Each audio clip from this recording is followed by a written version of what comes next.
कोल्हापूरमध्ये एसटीचा भीषण अपघात झालाय। बसने दिलेल्या धडकेमध्ये दोघांना जीव गमवावा लागला तर 16 जण जखमी झालेत। या घटनेमुळे पुण्यामधल्या संतोष माने प्रकरणाच्या आठवणी ताज्या झाल्यात।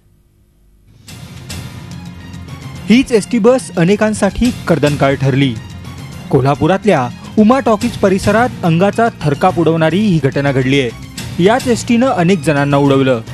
रंकाळ्याहून हुपळीला जाणारी ही बस उमा टॉकीज परिसरात आली आणि चालकाचा ताबा सुटला। यानंतर एसटीनं अनेक वाहनांना आणि पादचाऱ्यांना धडक दिली। एसटी बस चालक रमेश सहदेव कांबळे यांना हृदयविकाराचा झटका आल्यानं ही घटना घडल्याचं सांगण्यात येतंय। मात्र त्याला अधिकृत दुजोरा मिळालेला नाही। कुठून कुठून निघालेली? रंकाळ हुपळी गाडी। नेमकं काय झालं? ते मला काय अजून पण समजलं नाही। बरं, कुठल्या दिशेने कुठे जात होता तुम्ही?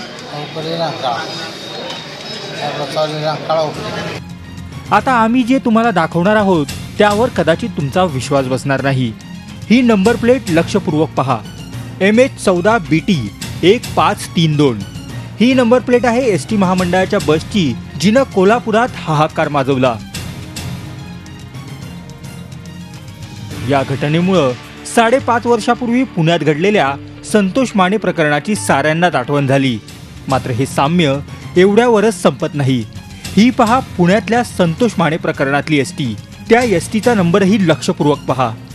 MH14 BT 1532। याच बसनं पुण्यामध्ये अनेकांचे बळी घेतले। पुण्यातील संतोष माने प्रकरणातली एसटी आणि कोल्हापुरातील अपघातग्रस्त एसटी यांच्या नंबर प्लेट सारख्याच आहेत। एकाच बसनं अवघ्या काही तासांच्या अंतरावर असलेल्या शहरांमध्ये एकाच पद्धतीनं माणसांचा बळी घेण्याच्या या विचित्र योगायोगाबद्दल आश्चर्य व्यक्त होतंय। एसटीच्या अधिकाऱ्यांनी मात्र 2 गाड्यांचा नंबर एक असला तरी गाडी एकच नसल्याचा दावा केलाय। प्रताप नाईक, झी मीडिया, कोल्हापूर। झी 24 तास रहा एक पाऊल पुढे।